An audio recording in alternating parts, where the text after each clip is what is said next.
Companheiro Juan pergunta: João, no canal tem um guia inicial de leitura do maoísmo?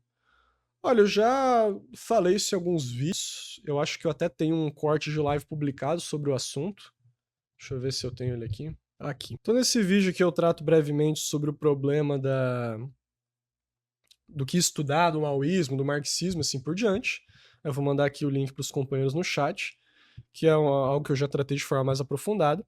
Mas, do ponto de vista geral, né? Do ponto de vista geral, o que eu entendo? Eu entendo que o maoísmo, né? Você pode iniciar pelos 3 artigos permanentes. Então, a memória de Norman Betume, como Yukong removeu montanhas e servir o povo. Né? O Partido Comunista da China colocava na época da Revolução Cultural que esses 3 artigos eram a principal porta de entrada para compreender o maoísmo.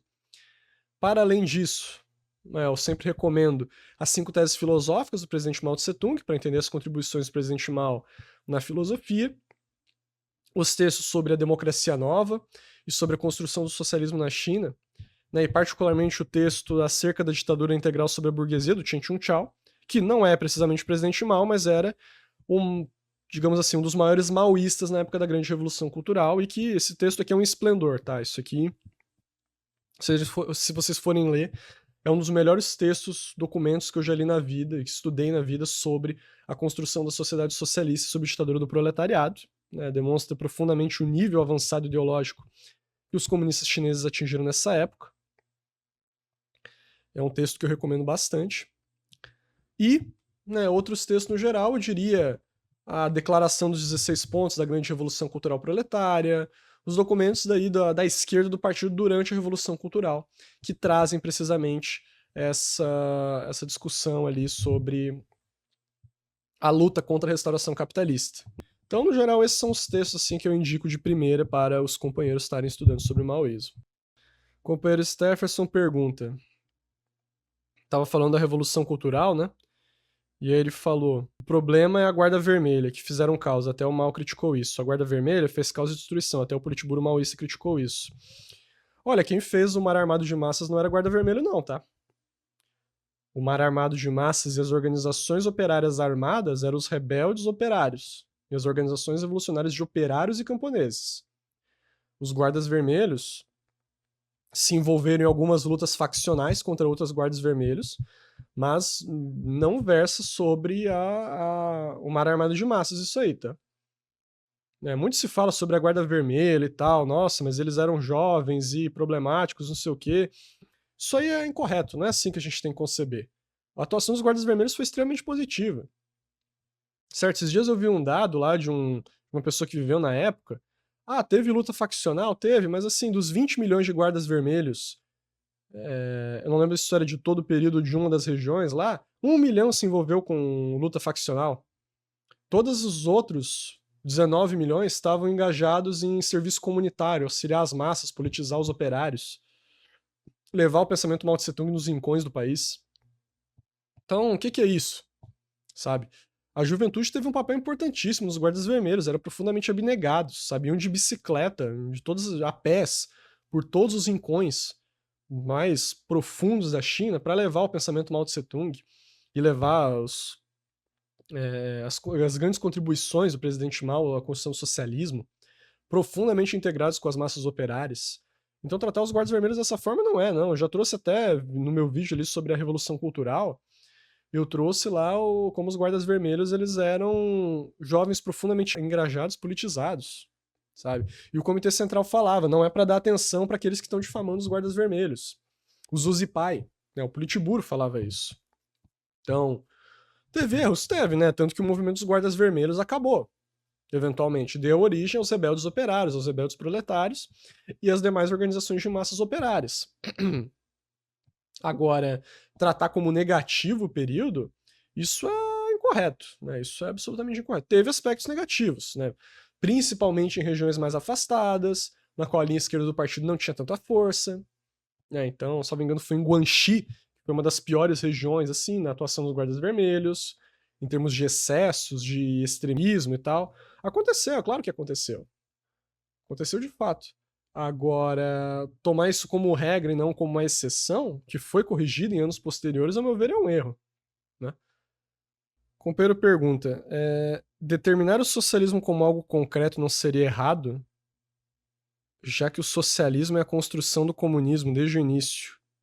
E aí o companheiro explica, temos uma divergência de linha, que eu considero o socialismo as experiências que vão pelo caminho de construção do comunismo e o socialismo, como todo o processo que visa a superação do capitalismo. Olha, companheiro, eu achei a tua pergunta um pouco confusa, mas eu vou responder com base no que eu entendi, tá? Vamos lá.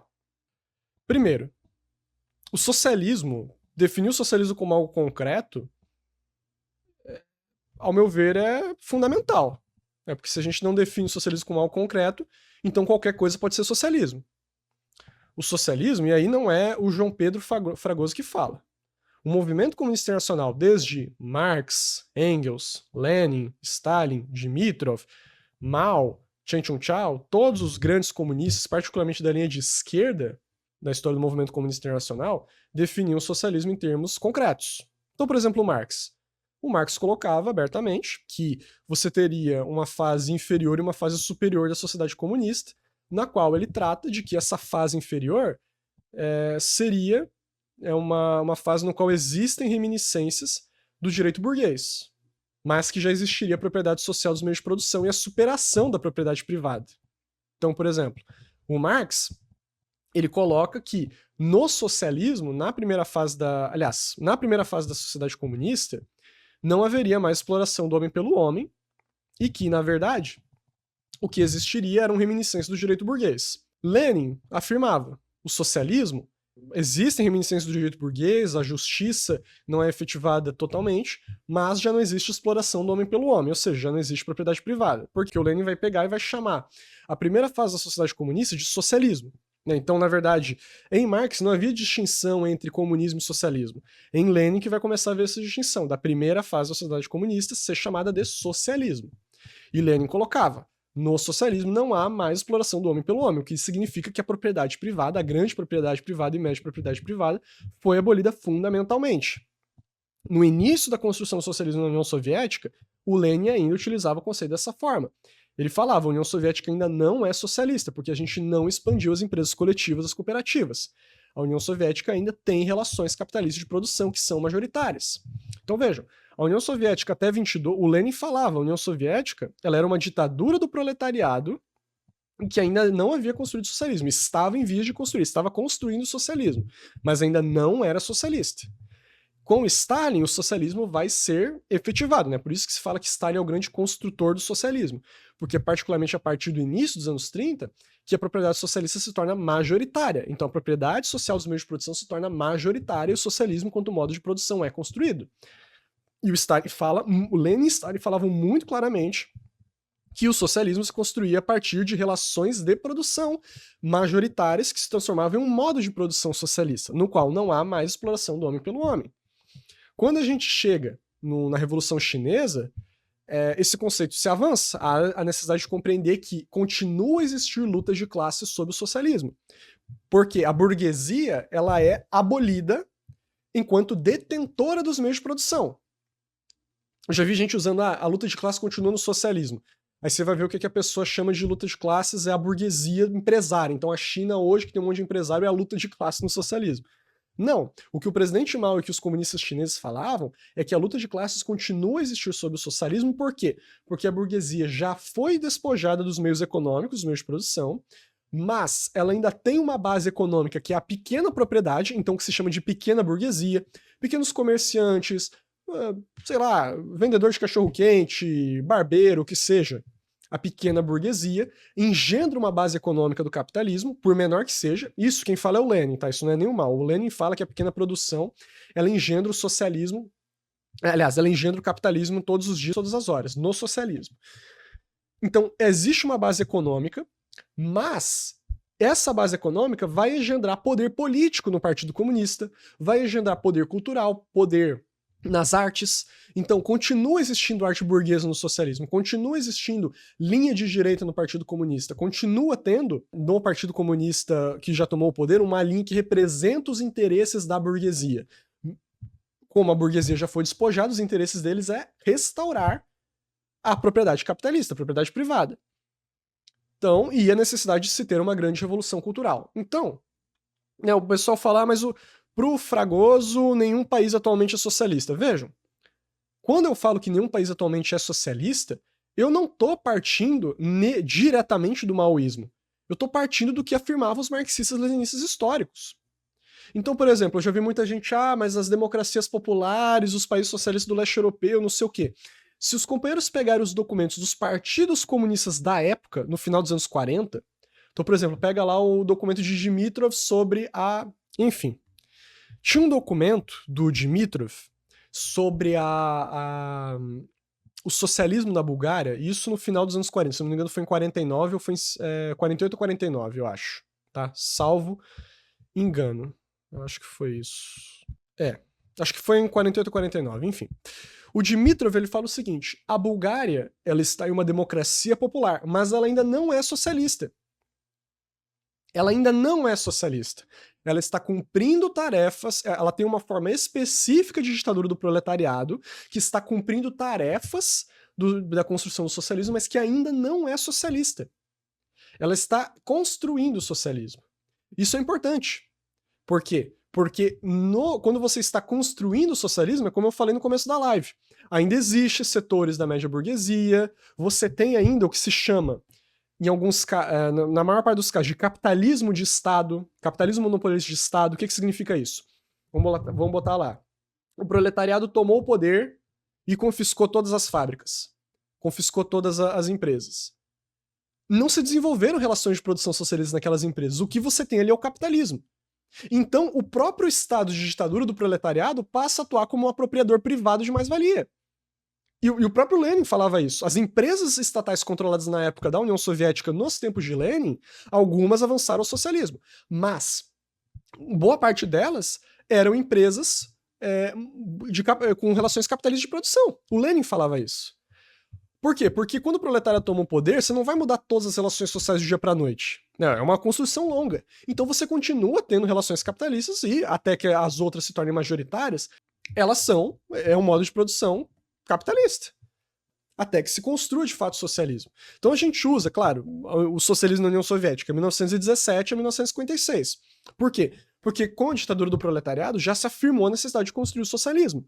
Mas o modo de produção teve que se ter a construção de Stalin, o papel de Stalin, da coletivização e da industrialização, transformar a propriedade dos grandes camponeses ricos, da burguesia rural, em propriedade coletiva. Antes não era socialismo. Certo? Era a ditadura do proletariado com relações de produção socialistas que estava construindo o modo de produção socialista. Mas ainda não era o modo de produção. Então, no geral, é isso. Né? Quando o pessoal, porque a linha de pensamento maoísta, ela não considera que outros países são socialistas e tal. Eu nem cheguei em maoísmo aqui, eu tô falando de a concepção marxista-leninista de socialismo. E esses conceitos são muito claros.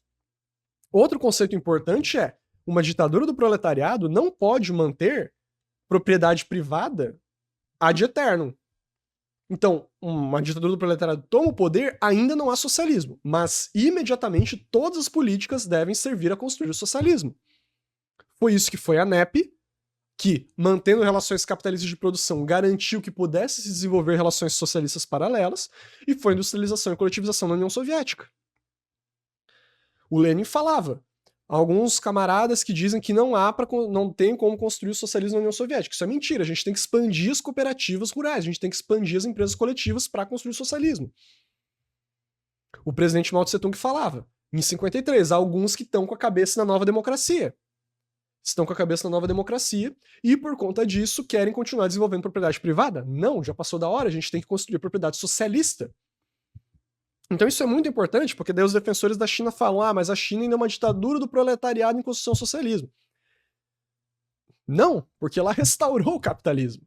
Lá você já tinha quase 90% de toda a propriedade era ou estatal ou coletiva, vamos botar assim até 99%, e houve uma destruição dessas propriedades e uma restauração da propriedade capitalista. Não é mais uma ditadura do proletariado lá, é uma ditadura da burguesia, o Estado serve os interesses da burguesia. Então, no geral, é isso. E eu até complemento aqui com a pergunta que o companheiro fez, que eu acho que é importante, porque entra nesse quesito, né? Democracia popular da Bulgária seria uma forma de nova democracia? Pois bem, isso é uma questão interessante. A democracia popular se a gente for ver na prática, ela era uma nova democracia mesmo. Ela era expressão de nova democracia, só que não sintetizada, não definida. Quem vai definir isso é o presidente Mao. Né? E é na China que isso vai se expressar da forma cabal. Por quê? Porque a China foi o único país, à época, que passou pela nova democracia e construiu o socialismo. Os outros desenvolveram as democracias populares, ou nova democracia, que seja como forma embrionária, mas, após a restauração do capitalismo na União Soviética, após a morte dos dirigentes históricos, do próprio Dimitrov e assim por diante, todo esse processo de restauração da propriedade privada que houve na União Soviética foi expandido pela Europa Oriental e para os outros países do planeta. Então, novamente, né, o companheiro tem, claro, todo o direito de discordar, mas que fique claro, quando eu falo que não existe mais país socialista atualmente, eu estou partindo da definição marxista-leninista clássica, eu não estou entrando no marxismo-leninismo-maoísmo. Né? Porque se eu fosse entrar aí, envolve revolução cultural, compreender luta de classe sobre o socialismo, e assim por diante, que são outros 500. Então, no geral é isso. Né?